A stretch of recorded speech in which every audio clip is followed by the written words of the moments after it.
आमंत्रित करने जा रहा हूँ वो कोई मामूली हस्ती नहीं है। वो पूरे भारत भर के अंदर में संवैधानिक हक अधिकारियों की लड़ाई लड़ते हुए 1 साल और 13 दिन जेल में रह के आए हैं।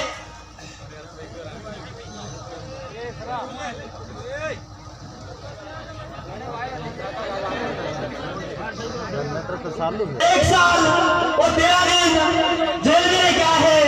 ऐसे इस भारत भर की हमारे आदिवासियों के हक अधिकारों के लिए लड़ने वाले और इस प्रदेश की बहुरानी दीदी श्री बबीता जी कश्यप से निवेदन करूंगा। उसके पहले दीदी बबीता जी कश्यप।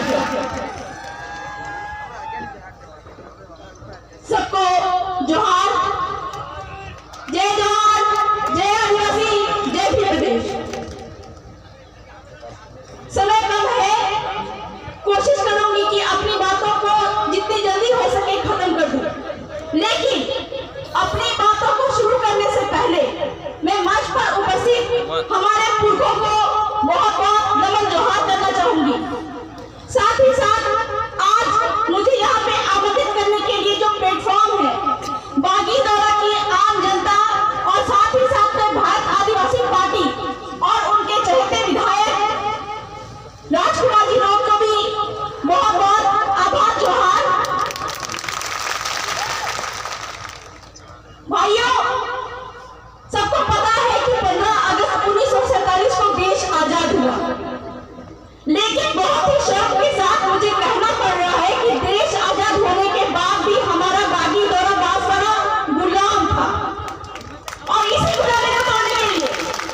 इसी गुलामी को तोड़ने के लिए आपको हमारे भाई जय कृष्ण पटेल को जयपुर विधानसभा में भेजना पड़ेगा। और जिस प्रकार से यहाँ पे बागी दौरा की जनता, मुझे सुनने में आया कि 12 घंटे के अंदर में जिस तरह का जन सैलाब यहाँ पे उमड़ा है, मैं जैकी भाई को बहुत बहुत अग्रिम बधाई देना चाहूंगी कि 100% वोट उनको ही जाने वाले हैं। बहुत बहुत बधाई। आपने ये साबित कर दिया कि अब आप गुलाम नहीं रहेंगे।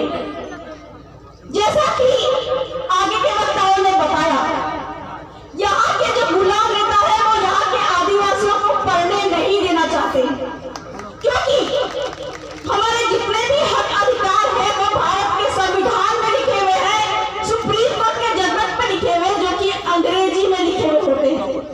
और वो सुप्रीम कोर्ट के जजमेंट में 5 जनवरी 2012 के जजमेंट में क्या कहा गया कि ये 8% आदिवासी है, भीड़ है, ये इस भारत देश के असली मालिक है। और ये जल जंगल जमीन और खरीद पे इन्हीं आदिवासियों का 100% अधिकार है। आपके नजदीकी क्षेत्र घाटोल में 11 करोड़ टन सोना पाया गया है। सुप्रीम कोर्ट ने क्या कहा है?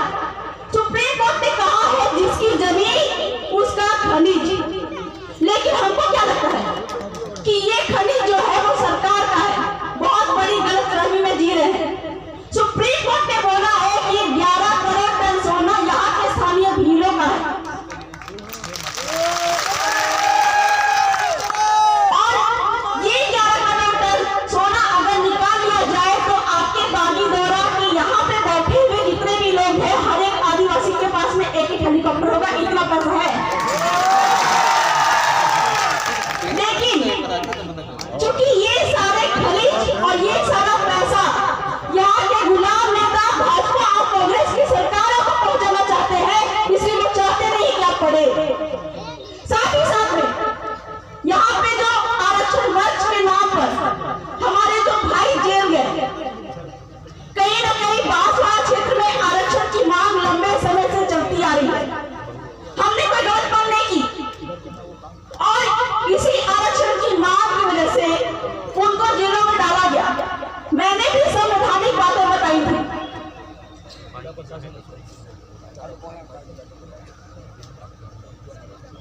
मैंने भी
ने निर्णय लिया है कि 19 विधानसभा की सीटों पे हमारे बीच के लोग ही भेजेंगे जो कि गुलाम नेता नहीं रहेंगे,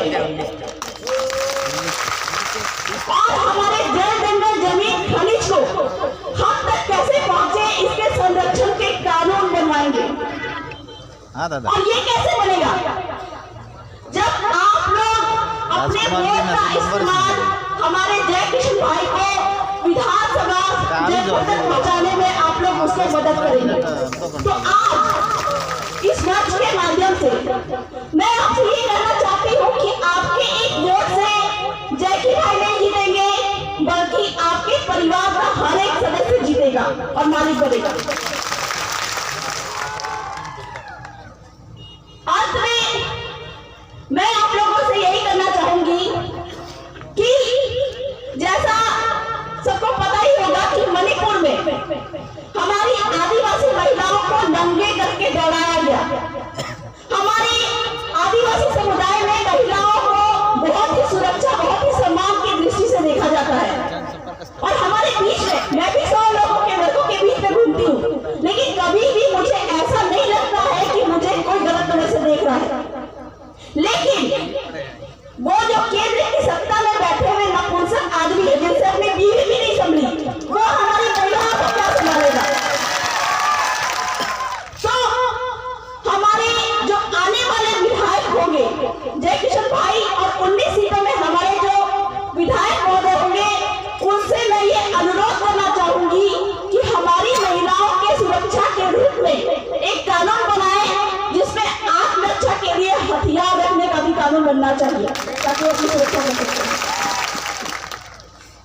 तो यही तो मैं अपनी बातों को विराम करती हूँ। कहने को तो बहुत सारी बातें हैं, अधिकार की, कानून, संविधान की, लेकिन हमारे